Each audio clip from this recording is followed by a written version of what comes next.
alternate. Mana satu? Ada grab nozzle dengan pressure jerrycan.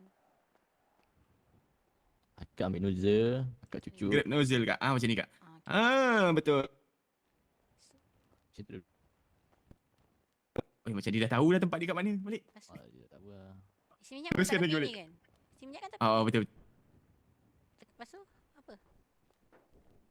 Bumbung tak isi minyak ke atas bumbung? Abang naik atas ni kenapa? Jangan tak naik Okey. atas. Lepas tu macam mana? Abang, Ya. lepas tu? Macam biasa lah. Macam nak ambil tu. Macam nak sama bayar lah. zakat. Tapi ni wash vehicle dengan toggle trunk. Gerak-gerak. Depan. Yang mana? Tengok ke depan. Ni buat sini, dekat sini. Oh, insert nozzle tu ke? Ya betul tu. Betul. Oh, ada cash, ada bank. Basah kepala aku. Dalam basah kita layan je lah. Ada cash, ada Apasal bank. KKAB bahasa Tamil lu. Sejam amount fuel. Ya ni Kena isi international. Kena isi berapa? Ilah berapa yang ditulis tadi awal-awal tu. Correct rice 1 liter.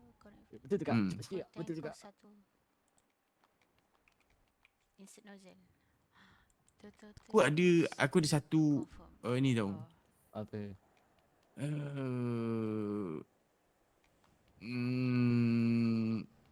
Macam aku pernah ni aku ada orang bagi tahu aku ni. Dia cakap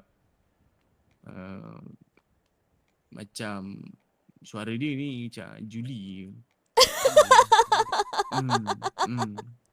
Anak Tok Roy cakap. Oh. Kalau Tok Roy maksudnya kita tak Kena ngau. scam kan? Kita kena scam. Apa kata kita scam balik.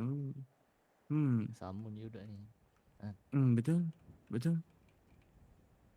Tak tahu lah betul ke tak. Kalau dia berani bagi contact number. Tahu ni punya dia. Mana berani nanti kantoi lah.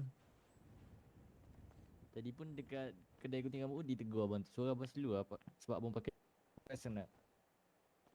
Betul sebab abang pakai mask kan. Kita pun tak pernah tegur orang pakai mask tu. Dia lagi mahir daripada kita tu. Kak, letak dulu nozzle tu kak. Kak janganlah curi. Macam mana? Hak kerajaan ni kak.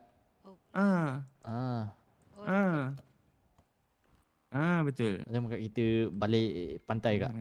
Betul. Walaupun saya ada rambut kepada saya yang basah kak.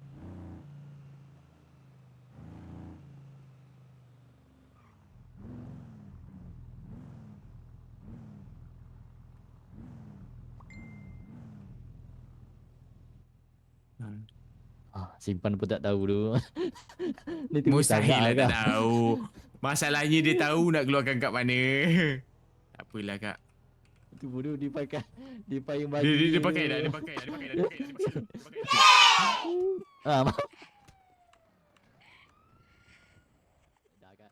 Dah agak penat saya kak. Malulah. Siapa Apa ni? kak? Bukan orang. Buka kasut.